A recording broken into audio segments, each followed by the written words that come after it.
नमस्कार दोस्तों, मैं केसी साहू सर आप सबका स्वागत करता हूं आपका ही अपना चैनल एफएस ज्ञान में। दोस्तों, एससीईआरटी द्वारा वेबिनार के माध्यम से यह जानकारी दिया गया था, जिसके माध्यम से बच्चों का आकलन कैसे होना है उसके बारे में संक्षिप्त जानकारी यहां पर मैं दे रहा हूं और यह बहुत ही महत्वपूर्ण है और यह सभी विद्यार्थियों के लिए आवश्यक है। और याद रखिए, यह सभी शिक्षकों को करना अनिवार्य होगा क्योंकि इस साल प्रत्येक बच्चों का आकलन होना है।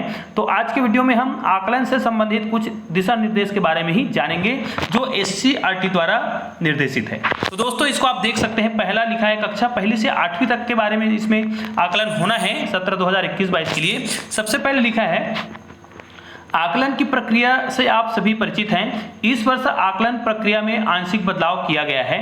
वर्तमान में हमारी कक्षाएं जो है पारा मोहल्ला में संचालित हो रही है। आप सभी जानते हैं कि आप सब मोहल्ला क्लास ले रहे हैं, पारा क्लास ले रहे हैं, जहां कक्षा अध्यापन के साथ साथ बच्चों की नियमित उपस्थिति एवं सतत मॉनिटरिंग भी की जा रही है। आप सभी जानते हैं कि सीजी स्कूल पोर्टल के माध्यम से यहां पर पारा क्लास में उपस्थित बच्चों की उपस्थिति भी ली जा रही है। एक निश्चित समय अंतराल में हुई शैक्षिक प्रगति को जानने के लिए आकलन भी किया जा रहा है ताकि बच्चों के उपलब्धि स्तर के साथ साथ लर्निंग गैप भी जाना जा सके।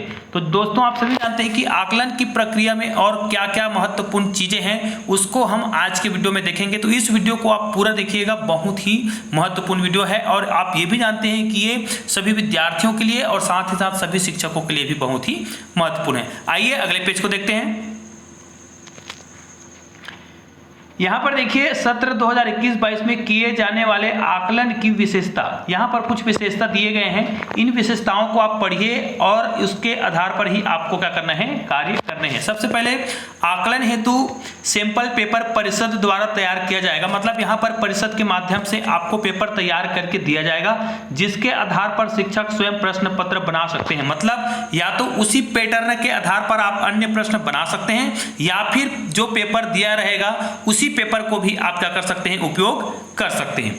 आगे देखते हैं, कक्षा पहली के बच्चों का हिंदी, गणित एवं अंग्रेजी का बेसलाइन आकलन उसके पूर्व ज्ञान के आधार पर होगा। ध्यान दीजिए, यहाँ पर जो कक्षा पहली के जो बच्चे हैं उसको या फिर बच्चे जो है आंगनबाड़ी में पढ़ के आए होंगे या उसको उसके जो पूर्व ज्ञान है उसके आधार पर ही उसका आकलन होना है। और ये विभिन्न प्रकार के होंगे, जैसे लिखा हुआ है गतिविधि आधारित, मौखिक, क्रिएटिविटी वर्क, जैसे हिंदी में कविता सुनाना, अभिनय करना, चित्र बनाना। तो इस प्रकार के अनुभव के आधार पर ही हम उनका क्या कर सकते हैं, मूल्यांकन कर सकते हैं। गणित विषय में जो छोटी छोटी बातें होती है, जो बेसिक जानकारी होती है, उसके आधार पर भी आकलन किया जाएगा, जैसे कि छोटा बड़ा छांटना, कंकड़ पत्थर एकत्रित करना तथा अंग्रेजी में दैनिक जीवन में उपयोग किए जाने वाले सभी अंग्रेजी शब्दों का उपयोग भी करने बच्चों को आना चाहिए।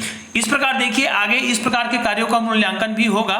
आकलन उपरांत बच्चों के उत्तर पुस्तिकाओं किए गए कार्यों का पूरे वर्ष सुरक्षित रूप से संधारित किया जाएगा। ध्यान दीजिए दोस्तों, ये बहुत ही महत्वपूर्ण है क्योंकि ये एससीईआरटी द्वारा गाइडलाइन जारी किया गया है, जिसके माध्यम से आपको इस प्रकार की उत्तर पुस्तिकाओं का संधारण करना अनिवार्य है, जिससे समय समय पर सीएसई द्वारा, बीओ द्वारा और डीओ द्वारा या फिर राज्य स्तरीय अधिकारियों द्वारा अवलोकन कर आकलन की सत्यता की जांच करेंगे तथा आवश्यकता अनुसार सुझाव भी दिए जाएंगे। ठीक है। उसके बाद देखिए, आगे लिखा है प्रत्येक बच्चे का सही आकलन करना आवश्यक है। गलत आकलन किए जाने पर शिक्षक पर कार्रवाई की जा सकती है। जी हाँ दोस्तों, इसे आप बहुत ही ध्यान से कीजिएगा क्योंकि आकलन करना बहुत ही अनिवार्य है और आप सभी जानते हैं कि मोहल्ला क्लास में बच्चे उपस्थित हो रहे हैं और उसी के आधार पर उनका आकलन होना है। आइए अगले पेज को देखते हैं। यहां पर देखिए, इसमें स्पष्ट रूप से लिखा है इस सत्र के आकलन में न सिर्फ बच्चों का ग्रेड पता किया जाएगा बल्कि जो बच्चे नहीं सीख पा रहे हैं उनका सीखने का स्तर किस कक्षा का है यह भी ज्ञात किया जाएगा।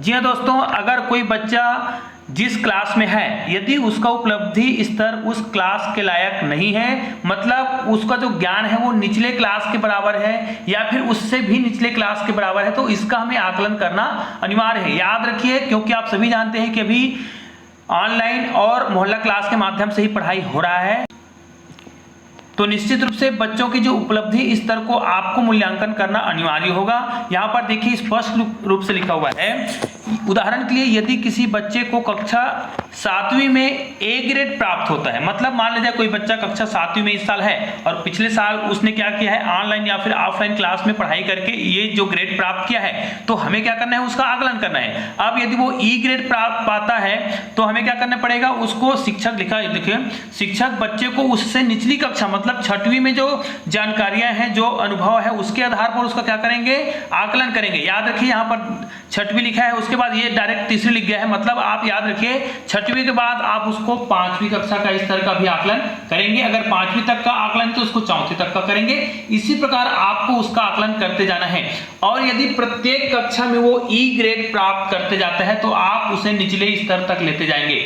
लेकिन जिस क्लास में आके वो ई ग्रेड से ज्यादा अंक लाता है तो हम समझेंगे कि वो बच्चा जो है उस क्लास के मूलभूत जानकारियों को रखता है, मतलब वो उस क्लास के लायक है। तो अब हमें क्या करना पड़ेगा, उसके ग्रेड के आधार पर उसे हमें अगले क्लास के लायक उसको प्रमोट करना पड़ेगा। तो हमें उसको बेसिक जानकारी देना है। यहाँ पर स्पष्ट रूप से लिखा हुआ है, यदि वो पिछले क्लास में ई ग्रेड पाता है तो उसे उसी कक्षा का प्रश्न पत्र हल करने दिया जाएगा। ठीक है, इस तरह बच्चे का स्तर जानने के लिए अध्ययनरत कक्षा के निचले प्रश्न पत्र का तब तक हम हल करने देंगे, मतलब उसको हम निचले क्लास के ही प्रश्न पत्रों का हल करने देंगे। यदि वो निचले क्लास के प्रश्न पत्रों को बहुत ही आसानी से हल कर लेता है तब हम उसे अगले क्लास में क्या करेंगे, प्रमोट करेंगे। या फिर स्पष्ट लिखा है कि उसे ई ग्रेड के ऊपर का ग्रेड प्राप्त नहीं होता, तब तक हम उसे क्या करना है, निचले क्लास की कक्षा का पेपर देंगे। ठीक है, बच्चे का स्तर ज्ञात हो जाने पर उसे अध्ययनरत कक्षाओं के अवधारणाओं दक्षताओं तक लाने के लिए उपचारात्मक शिक्षण किया जाएगा। तो दोस्तों ये था बहुत ही महत्वपूर्ण वीडियो, बहुत छोटा सा वीडियो है लेकिन सभी शिक्षक साथियों के लिए बहुत ही उपयोगी वीडियो है। तो दोस्तों इस वीडियो को आप अधिक से अधिक अपने शिक्षक साथियों तक शेयर अवश्य कीजिएगा ताकि आपके सभी शिक्षक साथी इस वीडियो का लाभ उठा सकें। तो दोस्तों मिलते हैं ऐसे ही बेहतरीन वीडियो के साथ, तब तक के लिए जय हिंद जय भारत।